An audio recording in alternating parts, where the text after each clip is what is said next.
Speaker, is punishing the leadership. And therefore, as I close my closing remarks, Honorable Speaker, urgently call for a meeting with the sectorial clerks, all sectoral and select committee clerks, the accountants, anyone that plays role in preparation of interest for the members, ndio tujue shida iko wapi. Tusirudi tena Speaker ati saa zile wamegoma ndio tunaanza kupiga simu uko COB. Wacha hii sasa mwaka kwenda mbele, wacha waende na pesa kwa accounts zao. Thank you Honorable Whip. Yes, CAF Secretary, and you had a business to transact today on the Nairobi City County betting, lotting and gaming bill, which have directed to be deferred for tomorrow. So I hope tomorrow you will be, yes, up and running so that you conclude this. Sergeant Atam.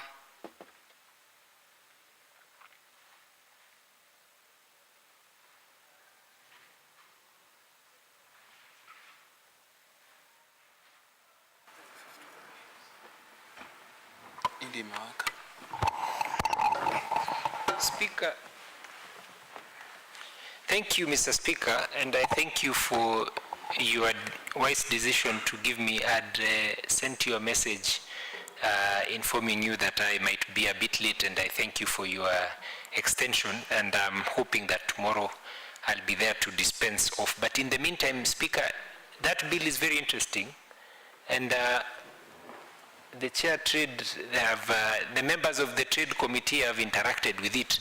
Maybe if members can also interact with it, because betting is a menace nowadays in the country, and the earlier members understood the ramifications. We can have a better debate at the time that you will assign for us. Speaker, I rise because my boss, the whip, has brought up an issue, and I felt maybe I should weigh in, because I've seen colleagues looking at us, maybe the older members, and feeling that we are not getting their plight.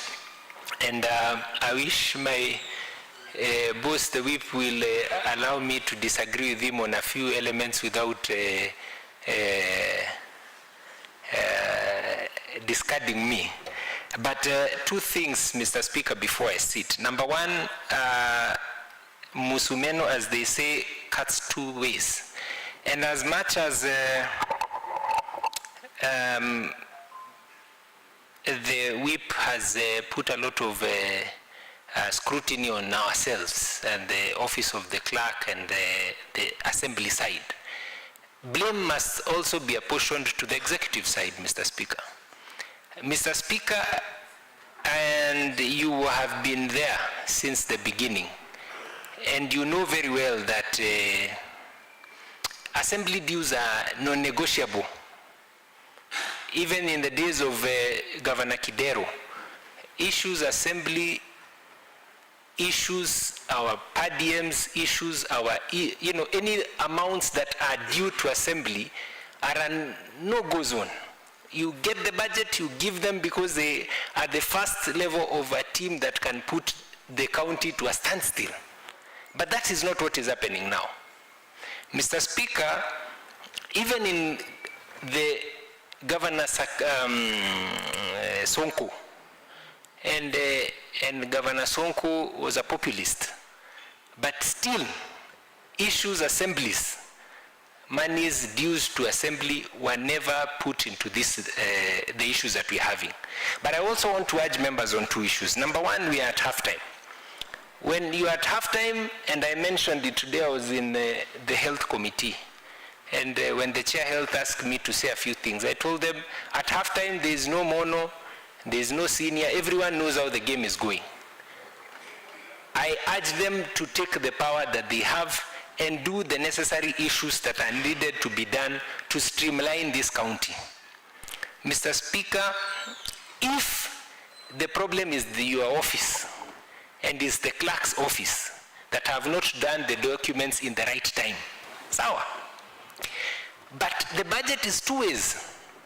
The budget that is passed is assemblies and is also executive.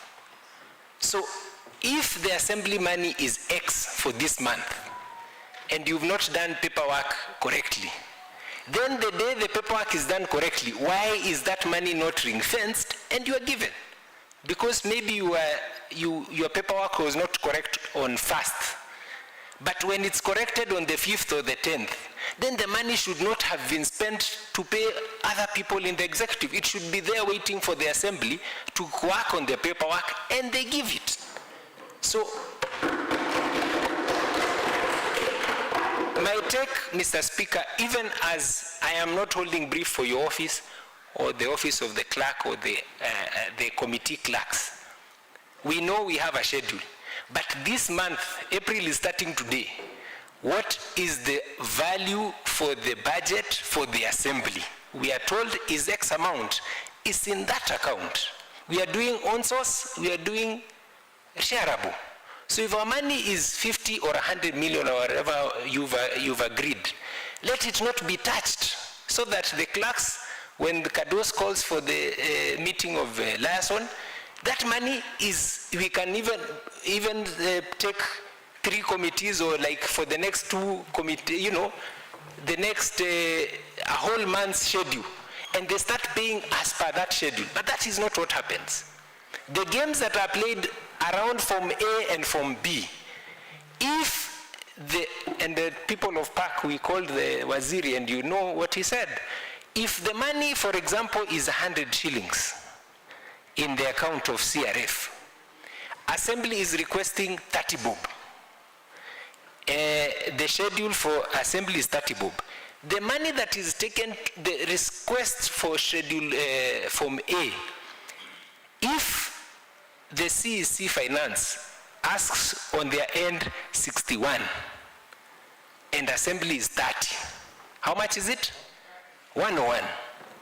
The controller will say you do not have sufficient funds. Are you getting the games that are played?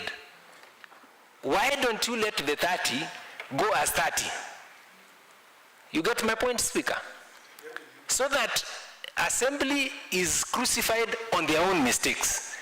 Why are the schedules lumped up with the executive ones, take a big hole, and then when they crash, we are told ours came last, I don't know what. Let the Assembly bear its own cross by its Form A going as is. And then we asked, the amount that Assembly wants, and the amount that was budgeted for the Assembly, and the schedule that is supposed to be given the Assembly for that month, if they are coinciding, release them their money. If they are not coinciding, crucify the clerk or crucify the Speaker. But that's not what happens. These guys, I saw them on TV, like in Sospita. When they went to the control of budget, what were they told? What were they told? They were given the priority that is executive's priority.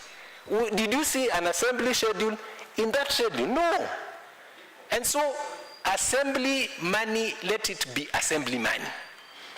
Let the makosa of the Assembly be the makosa of the Assembly. But let the executive not do blame games and then play games with us so that when people have an issue, we now fight amongst ourselves, we fight amongst our partisan issues, we fight about seniority. But for me, and this is my parting shot as I leave, I want to be a devil's advocate today, and I know I will be in a lot of trouble. But let me say this. This is your power. This plenary hall is your power. This is where you come, collect powers, and until the executive feels you, until the executive feels your weight, feels your power, you will be in problems until the cows come back home. So, Speaker, me, I am for the opinion. Let us know what was due for the Assembly for March. Were we given our rightful due? Yes or no? If not, what measures are being made to give us our rightful due? Period. Then we go to April like that. If not, we will be fighting amongst ourselves, and no one will believe us when we say, like now. A member asked me, when did we start talking about World Fund? In November last year. Today is still a story, and I told the members in the committee, don't be surprised if we get to end of financial June and it's still a story. The bursaries, we know counties, other counties have found a way, but ours has not found a way. But when we wanted to do Dishian County, they found a way. I have not said anything, Speaker. I rest my case. No. Your time. No. Let's not confront it in that way. No. Honorable Whip, Deputy Whip, please.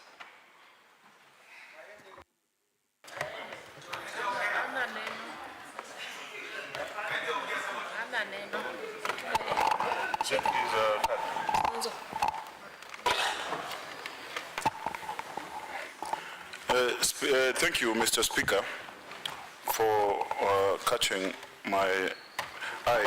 For me, catching your eye, Mr. Speaker.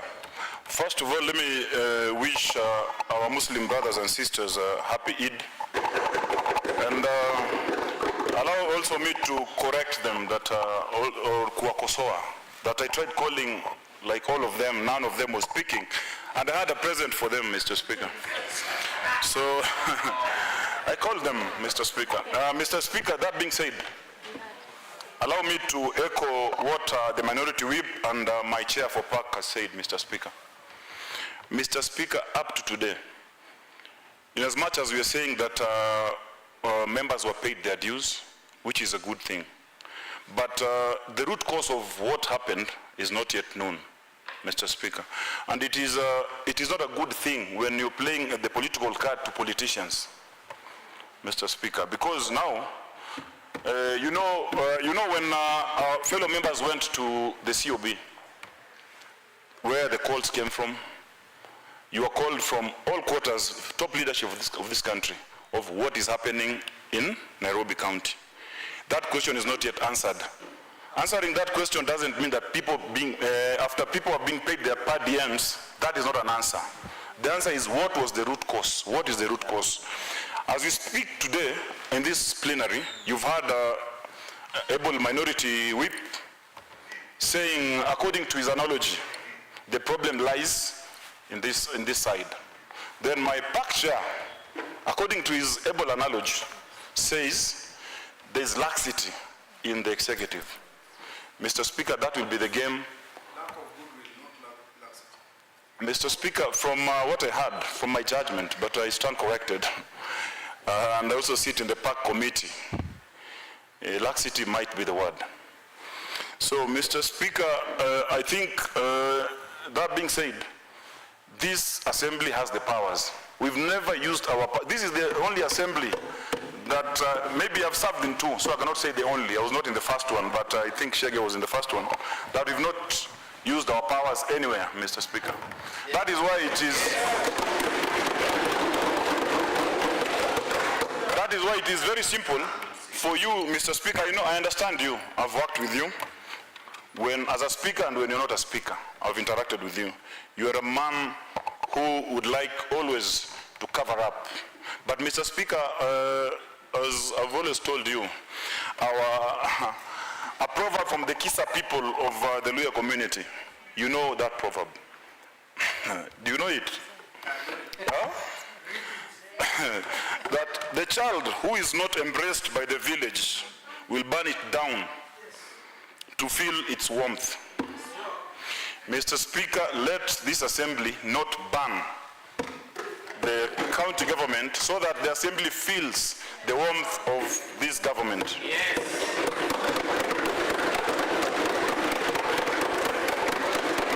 Mr. Speaker, whatever happened that day at the COB shows you that a hungry man abhors zero dignity. Sure. These are honorable members. It was so wrong, Mr. Speaker, because people, there are few people who are blessed that maybe they could not afford that route. But now time does not, time is the master, Mr. Speaker. At some point, even the people who think they are capable of handling their own issues might find themselves at the COB, Mr. Speaker. As a gentleman, Mr. Speaker, kindly, let us at least hold someone accountable of that ordeal, so that now you have answers. Is it on our side? Which officer? Is it on their side? Which officer? Let now this assembly exercise its powers on that specific officer. Because you see, when you say it's a misunderstanding, we shall be covering up for someone who's not working, Mr. Speaker. Thank you, Mr. Speaker. Maybe one this side and this one this side, and then we now close. Whip, Mheshimiwa Whip is on the floor. Thank you, Speaker. And my counterpart and the chair pack have spoken quite well. And I'd like to remind the chair pack that the only way we can get monies apportioned to assembly as the system is working is through the Form A leaving to the COB and Form B coming to the executive. That is the only time monies are tied. Is that the case? If I'm not wrong. So how do we expect that money to be tied without a requisition? My issue, Chair, before you came in, are we doing timely requisitions? For instance, Speaker, when the members were demonstrating, that same day, the Assembly released requisitions amounting to 400 million at a go. Same week. I'm sure most of you have responded to that. The chair, welfare. Honorable Minority Whip. Yeah, and therefore, that's why. With due respect. Okay, let me finish, Speaker. That's why. Order, Honorable Whip, please. Just take your seat. Okay, Speaker, let me finish. Kindly take your seat. Kindly take your seat. Be seated. Honorable Whip, please be seated. Can you sit? I don't want you to mislead this house. Kindly sit. Kindly, Sergeant Astam, assist the Whip to sit down. Be seated, Whip.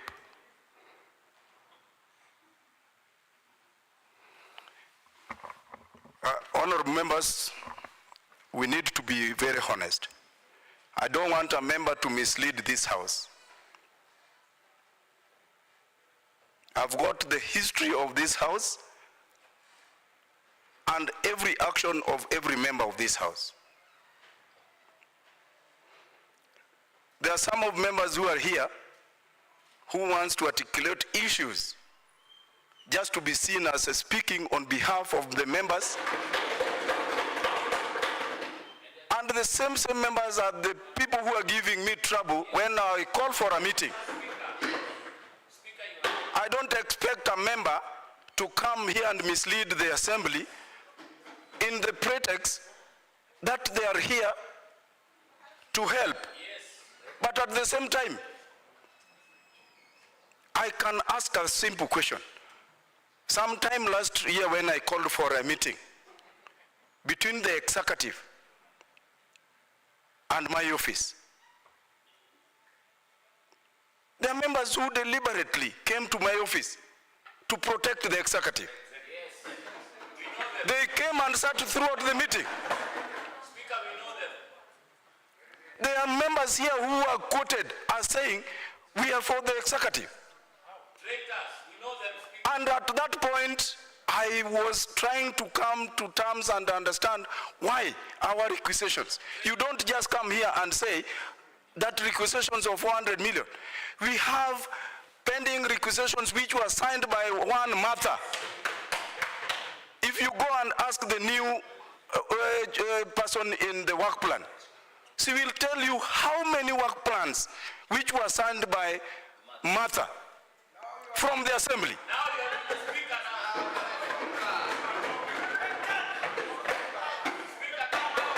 Honorable members, we cannot entertain the attitude of crossing in between whatever we call it. What do we call it?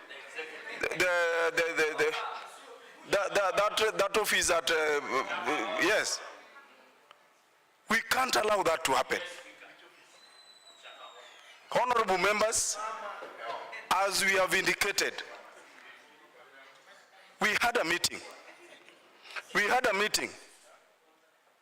And I can tell you it is not business as usual.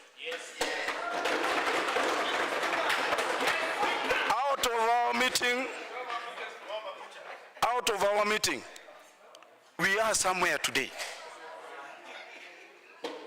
We have actually been in consultation. We have been in brief with the Sospita. Even today, we have got requisitions which were released. Today alone, they have released up to about 4 or 6 requisitions. The issue of priority does not apply in this case. The Constitution is very clear how the Assembly and the Executive is supposed to share. Our problem lies at the point of CRF, where now the CRF account, County Revenue Funds account, at that point when you are now supposed to release monies, you decide which money to release and which one not to release. It is not the clerk. It is not the speaker. I don't release from A, I don't release from B, I don't release from C. We have requisitions which were requested around October, up to now. The last time my office received office imprest is last year, October. Office imprest, last year, October. Then you come, ask the plenary about what is happening. Honorable members, we must be honest to ourselves. I must say amongst us, there are members here who does not have the interest of other members.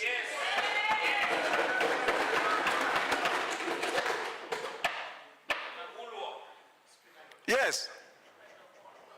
It must be plainly stated that the clerk has always been up to the task of making sure. We had a meeting and agreed that every month the executive must release money to the assemblies. Today as we speak, we have not received 2 months' salary. As we speak now, members are not going even to get their salaries. Whose fault? You want to tell me the clerk has not requested for the salaries of members? You want to tell me that? We can't be having a CRSF account which has pending requisitions by the side. Immediately money on source revenue hits the account, it's released in Aenda. It's released in Aenda. When the clerk, because you can imagine how many times does the clerk crisscross between the assembly and the executive, just pleading, begging for the assembly monies to be released. How many meetings are we going to have with the executive so that they release the money? So, honorable members, have actually before then had indicated that tomorrow I'll bring the assembly up to the speed to tell the assembly the status of our monies and the projection and what we intend to achieve. Because I've told you it is not going to be business as usual.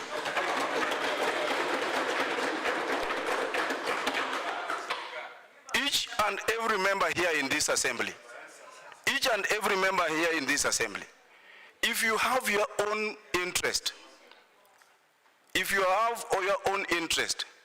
please don't bring it into the business of the assembly.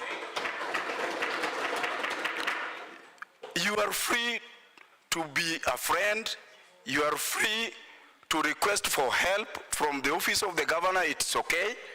But please, when the issues of the assembly is mentioned, yes, you are supposed to stand by the assembly. You are supposed to stand by the assembly. You don't come here to start passing blame games for no apparent reason, and when you know correctly that what you are saying is not true. What Mheshimiwa Chege is saying is very true and factual. Let the monies of the assemblies be promptly given to the assembly. There is no question about it. And honorable members, I want to state here clearly that we have the CFSP. Until our monies are given out, because I don't want to transact a budget which has no meaning to this assembly. You get what I'm saying?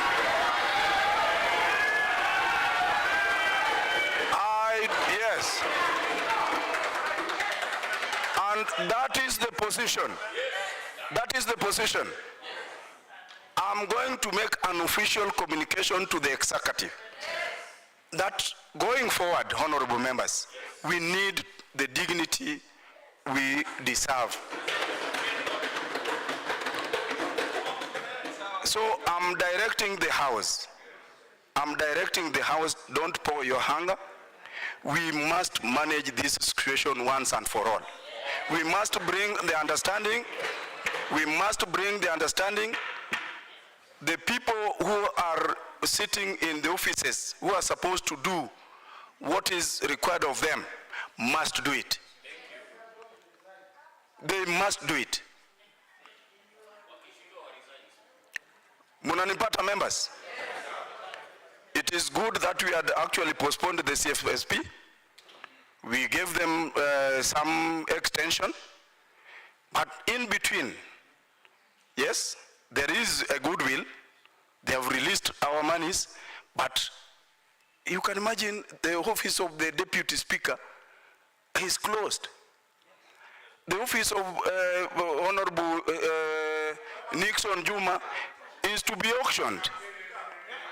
And those are the Honorable, yes, Mtumisi, yes. So now, there are many.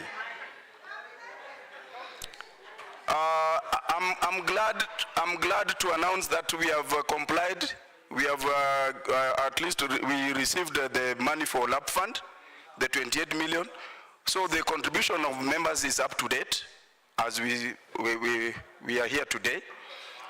But that is not enough. That is not enough. Honorable members, let's rest that debate. We are really doing something about it. I won't want a situation where, Honorable Alai, you have a burning issue. Please, kindly Alai. Yeah? Okay. Thank you, Mr. Speaker. Mr. Speaker, thank you, Mr. Speaker, for taking up the issue of the welfare of the members. But I think that we need to blame ourselves for leaving the work of oversight and thinking that we can be good boys with the executive. I think that we need to stay on the lane of oversight, and strictly that. We have let some of the worst injustices happen to Nairobians on this floor of the House. There are pieces of land which belongs to the county, which lawyers have won for us. The lawyers who have won for us court cases, like in the Kayole situations, have been punished. The court even ordered the person who claimed the piece of land to pay us 80 million. But we allowed residents to be evicted. The Pangani Jivanji issue, we allowed Dishina County without a legal framework. The law does not depend on the benevolence of a governor. The law depends on the law. Sharia. We even went to a funeral. Of a colleague, Sergeant Osoi, and promised the relatives that we will employ one of them. Up to now, we employed so many here. The relatives of Sergeant Osoi, we never employed anybody. I beg you, Mr. Speaker, this House, let's not blame the executive, let's not blame, it is us. We have to stay on the line of oversight. We have to check on every matter coming up. When we come to park and ask hard questions, we need not to be removed from park. We need not to be punished for anything. If we stick on the line of oversight, there are members here who are called specially elected. Yes. They have dues, office interest. Pay it to them. Pay it to them. Don't fear that they will compete with a lie. A lie, if anybody competes with a lie and defeats a lie, is the choice of Kileleshwa people. Well and good. But don't punish a member not giving them office interest because watashinda those who are elected. Now that you have said about the office interest for the special elect, Honorable Alai, we have members who does not want the special elect to have offices in their wards. Yes. So in that case, Honorable Speaker. Yes. Nairobi is so big. If there's an specially elected person in Madare who is not wanted there, bring them to Kileleshwa.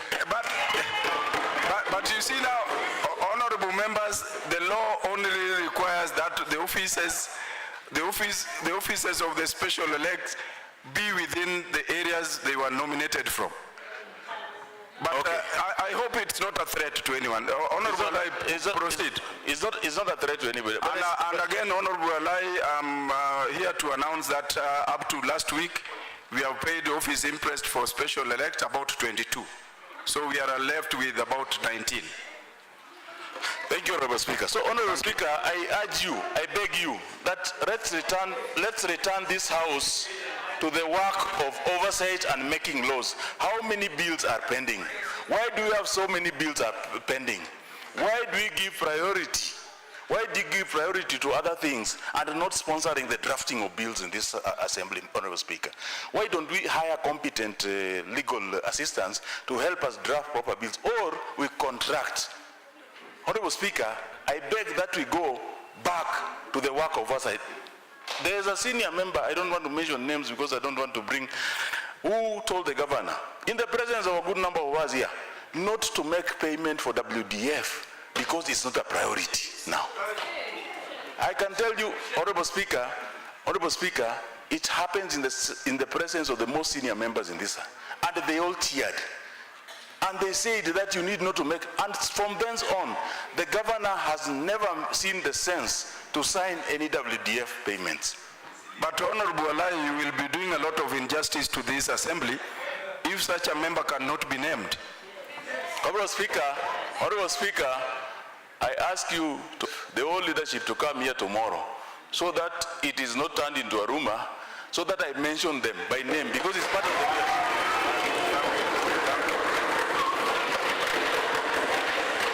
Honorable Speaker. So now, we are our own enemies. Honorable Atito.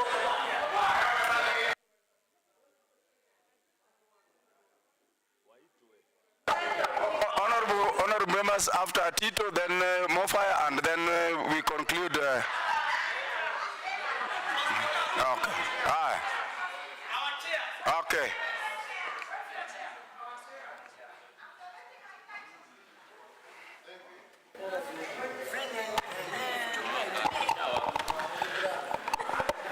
Thank you, Mr. Speaker, sir. Thanks for giving me opportunity to speak about this matter. While members are going through these experiences we are getting on the floor, there is this issue. There is this project that I was running. You remember the CBS project.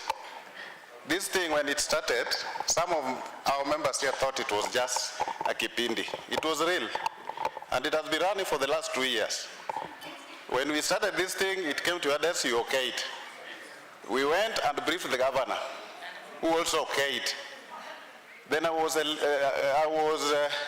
proposed to be the secretary to connect the House with this project.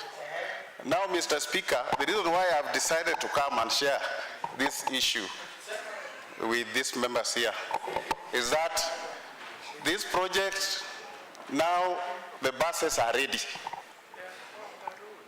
The buses were launched almost... Honorable Tito, that is supposed to be for the informal session. That is supposed to be an informal session. Please, kindly. It's supposed to be an informal... This is a welfare issue, yeah, Mr. Speaker. It's a welfare. Order, Mr. Tito. What I can only... Order, members. What I can only communicate, Honorable Tito, what I can only communicate and advise you, as we adjourn for the next sitting, I would request members to remain behind so that you can brief them on the update. Yes. Sospita?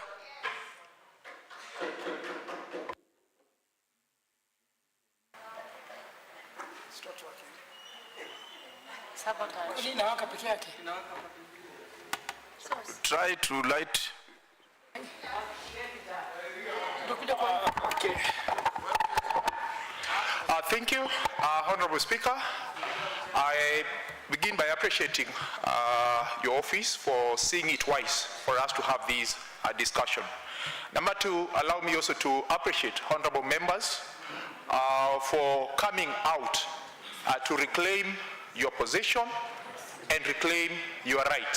For those who gathered the courage and confidence to confront the various offices that you visited, that is the COB and the governor, and the various offices that we visited, including the clerk's office, we know it has not been easy. So I say a big thank you to you. Number three, allow me also to appreciate the office of the Speaker, as he has mentioned, that we've had a back and forth kind of conversation, because as the welfare chair, however, I'm here to be adopted in the House, because this position was given,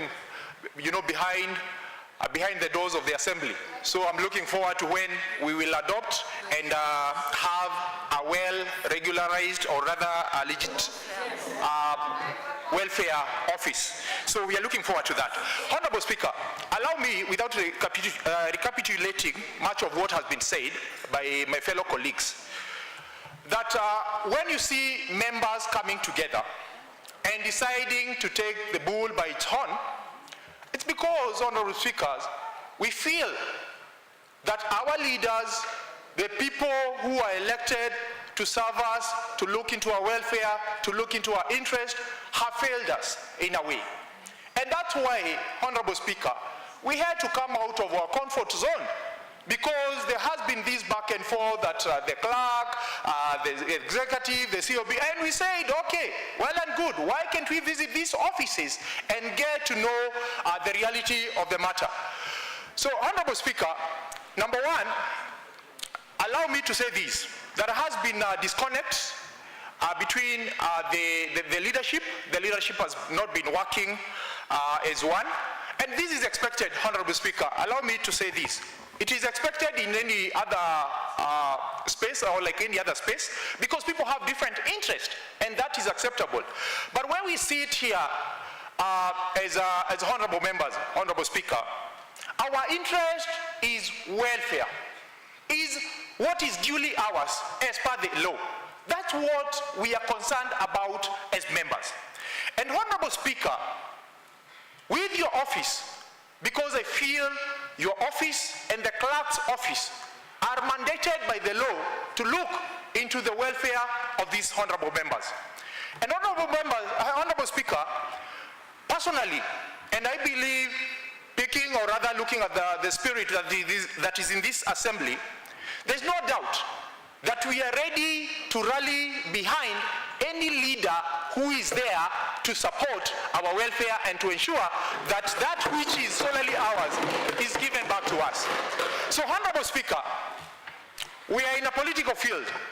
We know politics play around, even in the assembly, on the other side, but that is not our business, Honorable Speaker. Please assume your responsibility. I'm not saying that you've not been playing your role, but Honorable Speaker, we are behind you and we are looking forward to your guidance as one who is mandated by the law to take charge of the assembly. So, Honorable Speaker, I know it is not easy. I've tested it as a welfare chair, kidogo, that even getting a list, of the beneficiaries of the office interest, sometimes it's not been easy. And I know with your guidance, Honorable Speaker, and as you've stated, that things are not going to run the way they used to be. Because we cannot continue doing the things the same way and expect different results. So, Honorable Speaker, we want to assure you, as members of the Third Assembly, that we are here to reclaim our possession and execute our mandate as declared, or rather as outlined in the Constitution. And allow me to end by saying this, Honorable Speaker, that where we are, there was a demonstration in my area. And Honorable Speaker, even picking up a call, you know, when residents are rioting because of lack of services or service delivery from the county, you know, by the law, my mandate is representation, is ensuring that the concerns of the public get to the relevant desk at the county government. And Honorable Speaker, when it comes to responding to the various concerns, talk about roads, talk about street lights, talk about drainages, and so on. It is a prerogative, or rather it is under the mandate of the executive to update my members what they are doing about the issues that have escalated to them. So, Honorable Speaker, today, calling a chief officer is a problem. A CEC engaging us is a problem, Honorable Speaker. And we cannot continue to run Nairobi this way. Yet we have that power. So allow me to end there and say that we are behind you and we are ready to take the bull by its horn. Thank you very much, Honorable Speaker. Thank you. Honorable Rex, and then the last, Honorable Mofai. Yes. Good afternoon, everyone. Honorable Speaker, thank you very much for noticing me and giving me this time to, first of all, to echo on your statements. And for the first time, I feel like this is Kennedy Okeyo Ngondi, the one that I gave my vote with using this card. If you can remember this card, I gave you my vote with this card. Honorable members, wale wa ODM mnakumbuka hii card. Today, I don't know how I came with this card to Bunge, but today I feel this is the man I knew in 2009. Honorable Speaker, you are our godfather in this assembly. Honorable Speaker, we have suffered. We have suffered, and you are the only godfather that we have in this assembly. And I came in a bit late, and I found members contributing in the welfare of the members, and I felt that I came in at the right time to make my contribution. Honorable Speaker, every member you see in this house relies on you. You have been serving us as Kennedy Ngondi, but you missed the name of Okeyo. Kennedy Okeyo Ngondi is someone I have known for many years who fights for people's rights. And this assembly has only 124 members, and you've served more than thousands of people, but we have been suffering in silence, Mr. Speaker. For the first time, what you have said today, I feel very strong, I feel energized in contributing in this assembly and asking you, Honorable Speaker, please take care of these members. Don't go down in history with the people who are oppressing the members of this assembly. Tafadhali, do not go down with the history of the people who are oppressing addressing this assembly. This assembly, people are really suffering. We are serving public offices. Why is information very hard to find? Why is it that every time you want to get information in this county assembly, this other assembly, why is it so hard to know what has been paid and what has not been paid? We are serving a public office, for God's sake. Why is it so hard to get this information? Why are some of the members coming here to mislead members? What is the problem with, why are we so selfish? Why can't we even take care of members who have, even if they are special elects? Give them what is right that is theirs. That is laid in the Constitution. These people are supposed to pay their offices. These people are supposed to be paid salaries. Why are you denying what is rightfully theirs, that they are elected? Whether elected, whether special elect. Why are you denying them their rights? Contractors have worked. You have not paid contractors, I don't know for how many years. Even right now we have the WDF that is coming up. Contractors do not even want to apply for the jobs. What are we going to tell our people? You do not want to give us bursaries. What are we going to give our people? Mr. Speaker, I can speak until tomorrow, but I think my point is home. Do not go down in history with the regime, with the people or whoever that is going down. Thank you very much. Thank you. Honorable Mofa.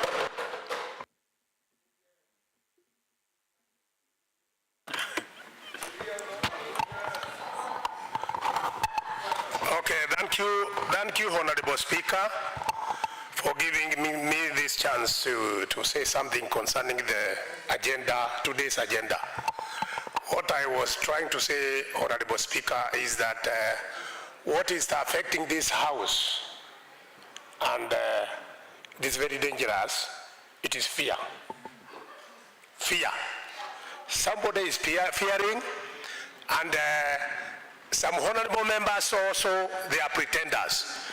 Honorable Speaker, you remember when we had a meeting in Naivasha, and we had prepared something, and it was very effective.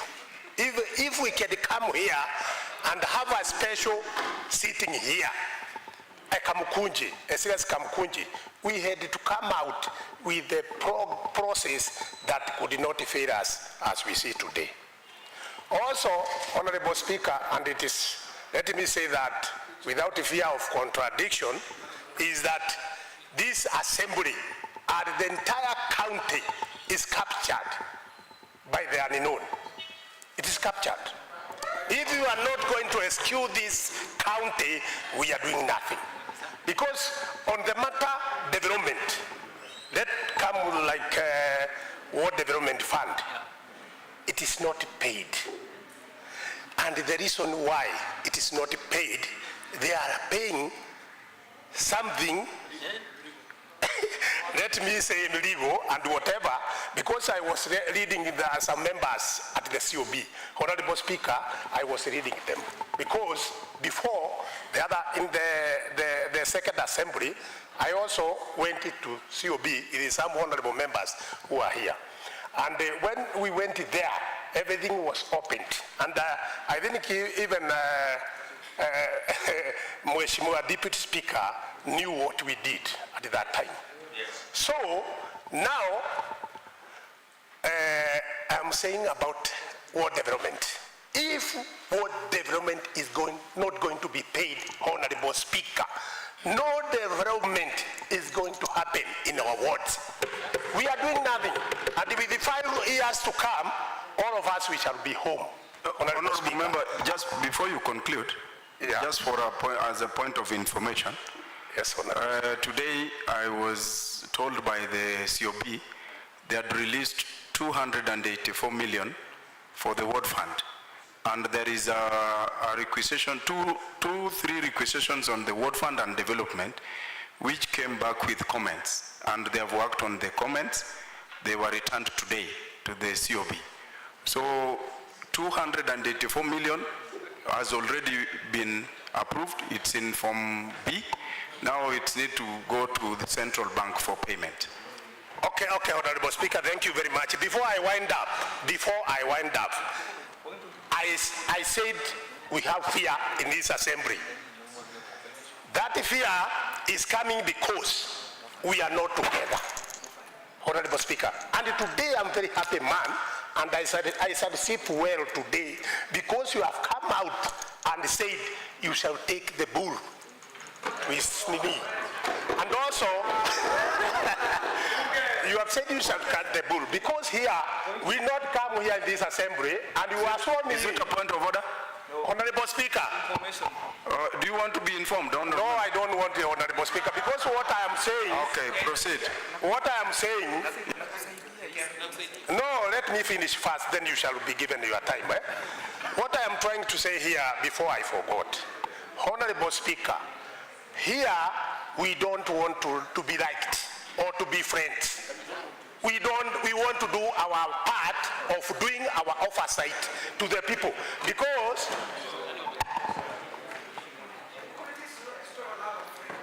we don't want to be loved by anybody. Honorable Speaker, going forward. Honorable Speaker. Yes, proceed. Going forward, because you have shown us that now we must wake up. Let us work together, and if we come here that we are passing any bill concerning finance,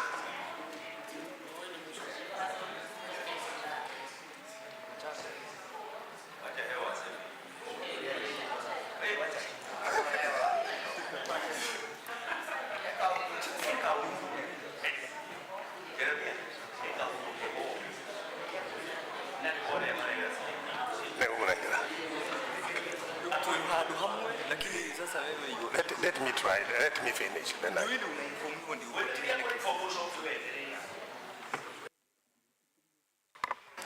Okay. As I wind up, Honorable Speaker, I will let the Honorable inform you. Inform me. Honorable Heho, you can inform the House.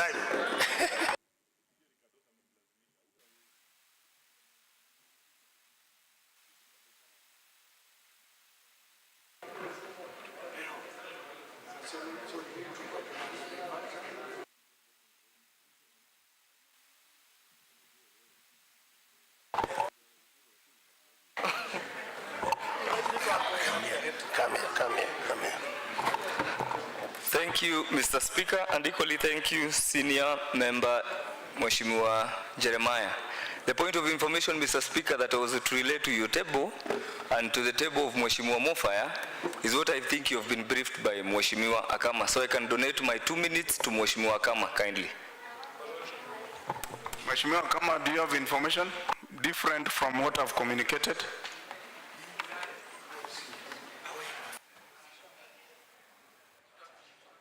Please. The light is here, too far.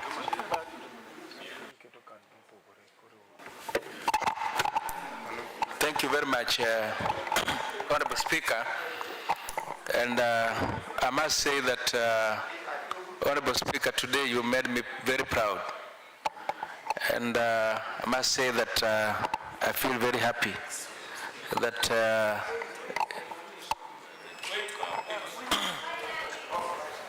kindly proceed.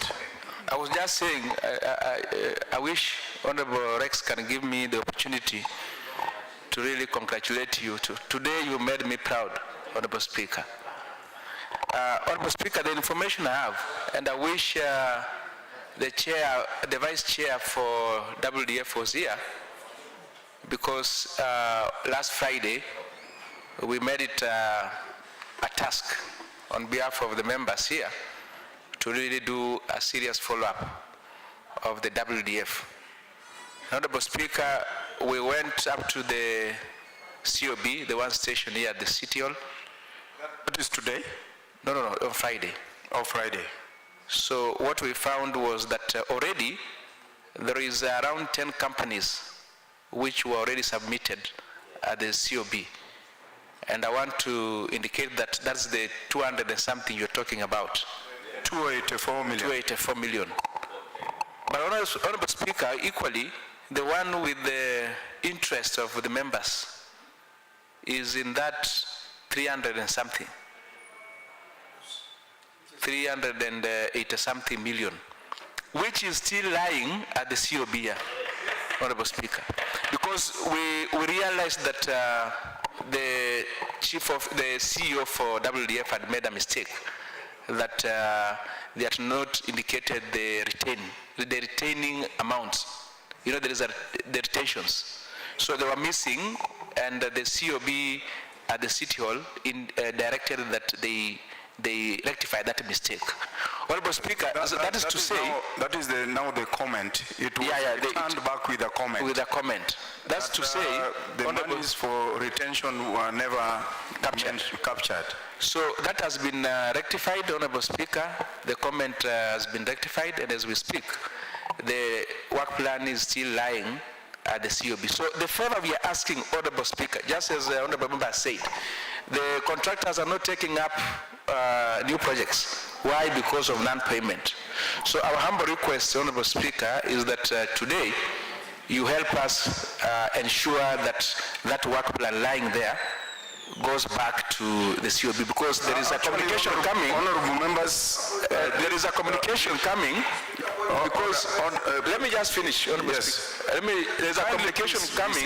Honorable member. Again, that we're being told that the priority now is not WDF. The priority is bursary, the salary. So we are wondering if it came with the comment. Let them just return the work plan, because the comment have been rectified. Then we'll see the rest as far as the salaries are concerned. Honorable Speaker. Now, members, you can now agree that there is some concurrence on what I've at least communicated earlier on the requisitions. I had spoken to Mayodi, and he indicated that one work plan of 284 is back, but again there are several work plans on development and ward fund.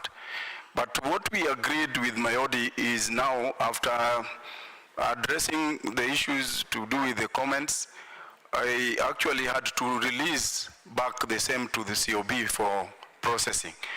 By the time we were talking with him, he was not in the office, but he had made a commitment that by afternoon, the requisitions which were ready for COB shall be forwarded. So hopefully, I'm certain by tomorrow, I shall be having information on the same to communicate to the honorable members.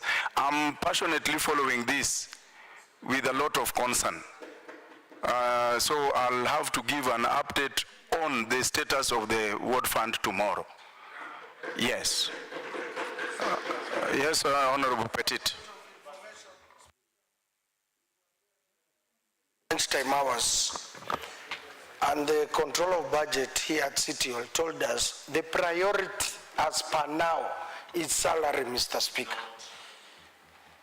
We were there at lunchtime, Mr. Speaker.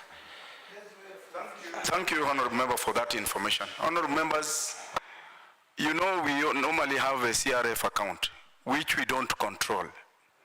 It is under the control of the executive, and there is little we can do when it comes to priority, as was communicated by Honorable Chege.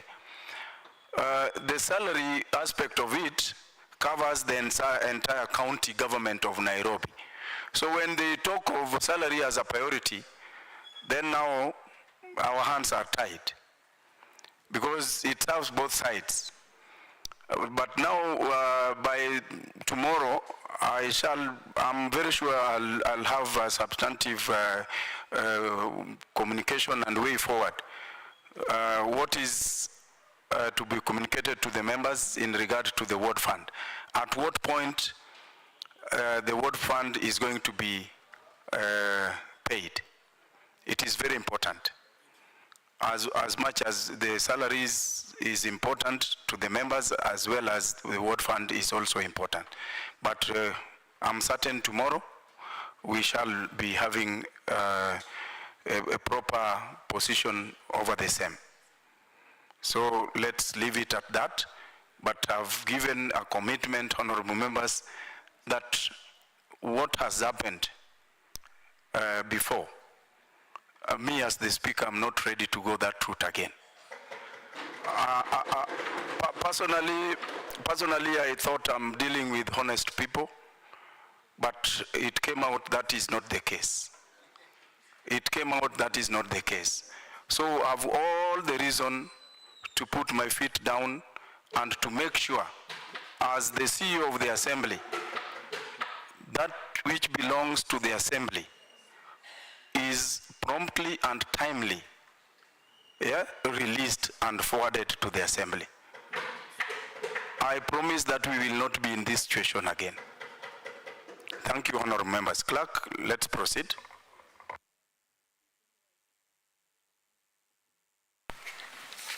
Order number 9, motion. Develop a county local tourism policy. Honorable Perpetua.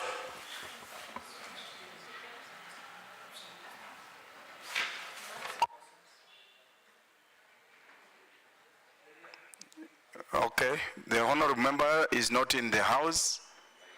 I didn't receive any communication from the mover of the motion. I direct that the motion be deferred and taken back to the House Business Committee for consideration. Honorable members, we come to the conclusion of the business of the day, and the Assembly now stand adjourned to tomorrow 2:30. I so direct the House Business Committee to sit at the rise of the Assembly. Honorable members, I wish you a peaceful evening. Thank you.